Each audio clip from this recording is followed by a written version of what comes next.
বাংলাদেশের সংগ্রামী সহযোদ্ধারা আজ ৩ আগস্ট এক বছর পরে এই ৩ আগস্টে আমরা আবারও কেন্দ্রীয় শহীদ মিনারে আজ বিকাল ৪টায় এসে দাঁড়াবো পুরো বাংলাদেশের মানুষের সামনে এনসিপির ইশতেহার নিয়ে। আজকে আমাদের এই যে প্রোগ্রাম, এখানে আমাদের কিছু গুরুত্বপূর্ণ দিক নির্দেশনা আছে, সেগুলো নিয়ে এখনকার এই যে ভিডিও। আজকে একটি অন ডে আসলে, এবং দুঃখজনকভাবে আজকে আমাদের এই যে প্রোগ্রাম ঢাকা বিশ্ববিদ্যালয়ের মধ্যে আমাদের এই কেন্দ্রীয় শহীদ মিনার, সেখানে আমাদের শিক্ষার্থী ভাই বোনেরা যারা রয়েছেন তাদের হয়তো যখন একদম ছুটি হবে তাদের কিছুটা কষ্ট হবে। আমরা তাদের কাছে আগেই দুঃখ প্রকাশ করছি, এবং আমরা আমাদের যারা সহযোদ্ধারা সারা বাংলাদেশ থেকে আসবেন তাদের প্রতি এইটুকু অনুরোধ থাকবে, এখানে আমাদের যারা শিক্ষার্থী ভাই বোনেরা রয়েছেন আমাদের মধ্যে কথা বলায় কিংবা আমাদের চলাচলে ওইটুকু সৌহার্দ্য এবং পারস্পরিক যে শ্রদ্ধাবোধের যে জায়গাটি, সেটার যেন বহিঃপ্রকাশ ঘটে। এবং আরেকটি অনুরোধ, আমাদের যারা সহযোদ্ধারা রয়েছেন, এটা যেহেতু একটি বিশ্ববিদ্যালয়ের ক্যাম্পাস এবং সংলগ্ন একটি জাতীয় শহীদ মিনার, কেন্দ্রীয় শহীদ মিনারের জায়গা, আমরা যেন এখানে আমাদের জায়গা থেকে কোনো ধরনের প্যাকেট কিংবা খাবার কিংবা বোতল এরকম কোনো কিছু এই জায়গায় যেন না ফেলি, আমরা যেন নির্দিষ্ট স্থানে ডাস্টবিনে ফেলি। এবং আরেকটি গুরুত্বপূর্ণ নির্দেশনা হচ্ছে, আমাদের প্রোগ্রাম শেষে তারপরে যদি কোনো বোতল, প্যাকেট বা এই জাতীয় কোনো উচ্ছিষ্ট ময়লা কিংবা কোনো ধরনের প্যাকেটজাত জিনিসপত্র পড়ে থাকে, আমরা নিজেদের দায়িত্বে এই পরিবেশটাকে সুন্দর করার জন্য আমরা যেন সেটা প্রোগ্রাম শেষে পরিষ্কার করে ফেলি এবং নির্দিষ্ট একটি জায়গায় ফেলি। আরো কিছু গুরুত্বপূর্ণ নির্দেশনা হচ্ছে, বাংলাদেশের বিভিন্ন প্রান্ত থেকে এই জায়গায় বাস আসবে, যেখানে আমাদের ছাত্র জনতারা এসে উপস্থিত হবেন, যার মাধ্যমে এই বাসগুলো কিন্তু কোনোটাই ক্যাম্পাস এলাকায় বা আশেপাশের রাস্তায় রাখা যাবে না।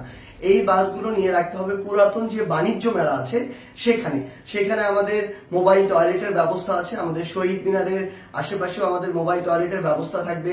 পলাশীর যে রাস্তাটা রয়েছে আজিমপুর বাস স্ট্যান্ড থেকে, পলাশী থেকে সলিমুল্লাহ হলের সামনে দিয়ে, সেখানেও এই মোবাইল টয়লেটের ব্যবস্থা থাকবে। আবার আমাদের এখানে ম্যাথ বিল্ডিং বা ঢাকা মেডিকেলের যে বহির্বিভাগ, সেখান থেকে ঢাকা মেডিকেলের ইমার্জেন্সি গেটের যে রাস্তাটা, সেখানেও একপাশে মোবাইল টয়লেটের ব্যবস্থা থাকবে।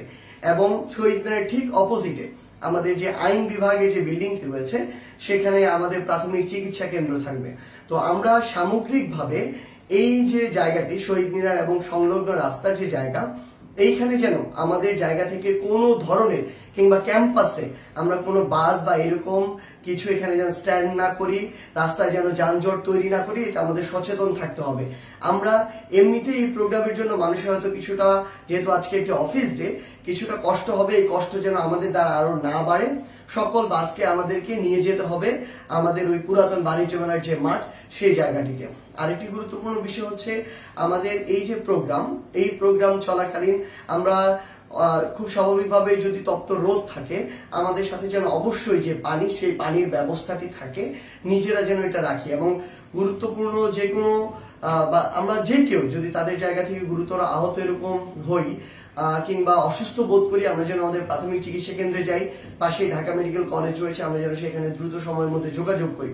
এবং সর্বশেষ আরেকটি বিষয় হচ্ছে, আজকে আমাদের অভ্যুত্থানের সহযোদ্ধা এবং আমাদের ভাই ছাত্র দলের যারা ভাই রয়েছেন, তাদের একদম শহীদ মিনার সংলগ্ন যে শাহবাগে তাদের একটা বড় প্রোগ্রাম রয়েছে আজকে। সেখানে আমাদের অভ্যুত্থানের অনেক সহযোদ্ধারা আসবেন এবং বিএনপি কেন্দ্রীয় নেতৃবৃন্দ আসবেন।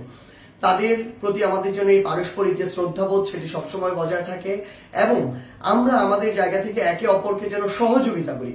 এবং আরেকটি আহ্বান থাকবে যে, এখানে আসলে আজকে যেহেতু আমরা অভ্যুত্থানের দুইটি পক্ষ রয়েছে, এখানে আমরা একসাথে পাশাপাশি দুইটি প্রোগ্রাম করছি, এমন অনেকে আছে যারা এটাকে আসলে তৃতীয় একটি পক্ষ এখানে আমাদের মধ্যে উস্কানি দেওয়ার চেষ্টা করবেন। আপনারা মনে করবেন যে তারা আসলে আমাদের এই যে ছাত্র দলের যে ভাইরা প্রোগ্রাম করছে, তাদেরও কেউ না, আমাদেরও কেউ না, তৃতীয় একটি পক্ষ।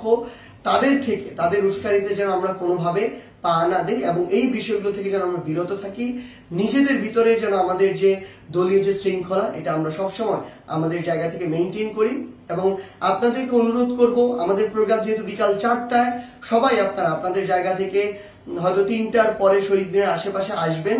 আপনারা আপনাদের জায়গা থেকে দোয়েল চত্বরের যে রাস্তাটি, সেদিক দিয়ে আসতে পারেন। ঢাকা মেডিকেলের যে ইমার্জেন্সি গেটের যে রাস্তা চানখারপুল হয়ে সেদিক দিয়ে আসতে পারেন, আপনারা বক্সিবাজার দিয়ে আসতে পারেন, আপনারা পলাশীর যে মোড় অর্থাৎ আজিমপুর বাস স্ট্যান্ড, নীলক্ষেত মোড়, এই রাস্তাগুলো দিয়ে আসতে পারেন। যেহেতু শাহবাগে এত বড় একটি প্রোগ্রাম হচ্ছে, সো শাহবাগের ওই রাস্তাটা অ্যাভয়েড করা ভালো হবে, তাহলে আপনাদের জন্য চলাচল সুবিধা হবে, তাদেরও প্রোগ্রাম সুন্দরভাবে চলবে। তো এই সামগ্রিক দিক নির্দেশনাগুলো আজকে আমাদের এই এনসিপির কেন্দ্রীয় শহীদ মিনারের যে প্রোগ্রাম, এখানে যারা আসছেন আমাদের এনসিপির ইশতেহারের প্রোগ্রামে আপনাদেরকে মেনে চলার আহ্বান করছি আমরা আমাদের পক্ষ থেকে।